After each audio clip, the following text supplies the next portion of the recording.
Today's journal entry is from March 18th, 2024. I call this valuable. Did you ever feel devalued in a way that messed with your psyche? Do you know what it is like to have another try to hurt your spirit on repeat? I have come to learn so much from experiencing people like this over my lifetime. Although it has not been an easy process, I appreciate all of the growing pains. Those pains ultimately became gains that aided in my overall progress. The toughest lessons that I have learned from became some of my greatest internal blessings. I gained a depth of knowledge that became wisdom. I cultivated a boundless level of emotional intelligence that raised the bar on how much more compassionate and empathetic I am with others, especially with those who have tried to hurt me. Initially, in those chaotic times, I could not see the benefits that would come from these individuals or experiences. I understood the most peaceful place to exist is in the present moment, particularly when you have learned from the past challenges. Life is meant to be lived in the present while we move forward planning for our futures. However, we learn about life in reverse, where some profound insight lives. Recently, I had an experience with an individual who takes shots at me every chance he gets. Although I am fortunate enough to have a very limited amount of time with him in my presence, unfortunately for him, he proceeds 100% of the time we have to interact to devalue me as a person.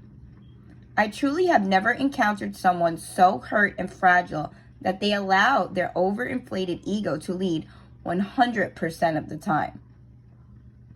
He is quite extreme and extra. During our last interaction, he berated me nonstop. He continually called me worthless and then gave me a list of reasons on why he felt this way. For a grown man, he has no self-control and zero emotional intelligence. The more I refused to engage in his toxicity, the more triggered he was. I have come to understand when you occupy your time with dysfunctional frequencies, you get caught up in that frequency. I have come too far in life to knowingly shrink myself down to that harmful, unhealthy pattern. We all have choices in life, and I will continue to choose empowerment by not participating in that type of disastrous manner. Becoming a participant in this type of activity is only a form of self-disempowerment. Sure, it would be wonderful if we could evade people like this. However, just like humanity could never avoid any plague that fell upon us, people like this are also unavoidable. They exist everywhere. Similarly, the way overcoming a plague fortifies our immune systems, individuals like this strengthen our character. Whether it be a plague or a person, they serve a great purpose. People who exist in a lower vibrational consciousness can be extraordinary catalysts for building up our emotional and mental health.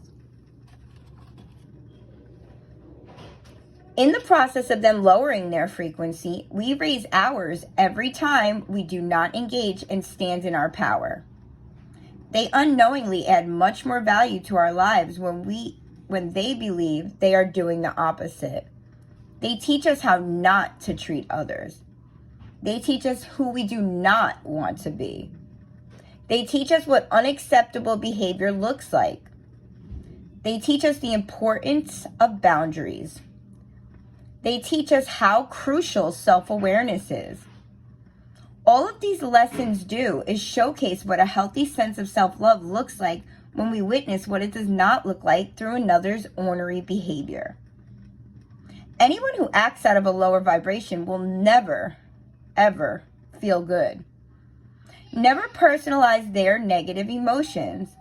They have nothing to do with you and everything to do with how they feel about themselves on the inside. Detach from their projections.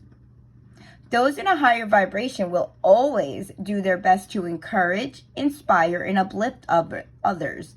Never hurt or discourage them. Everyone came here to evolve. That does not mean that they will. Let these individuals be a gentle reminder of what it looks like when personal expansion is absent from our lives. Everyone has done things they are not proud of, so before you judge their lack of progress, remember that act of judgment in itself means you need more work. Choose to lead with love for everyone involved by releasing yourself from their mental prison. Remember this the next time you encounter someone who is unkind to you.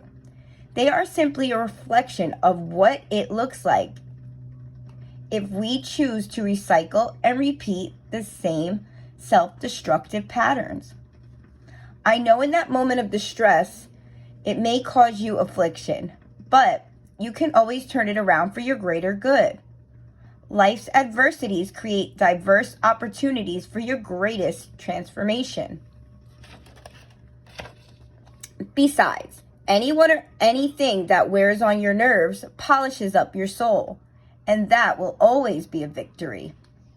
Be grateful for people in both high and low states of consciousness, for we are all valuable. Sending loving energy everyone's way. Namaste.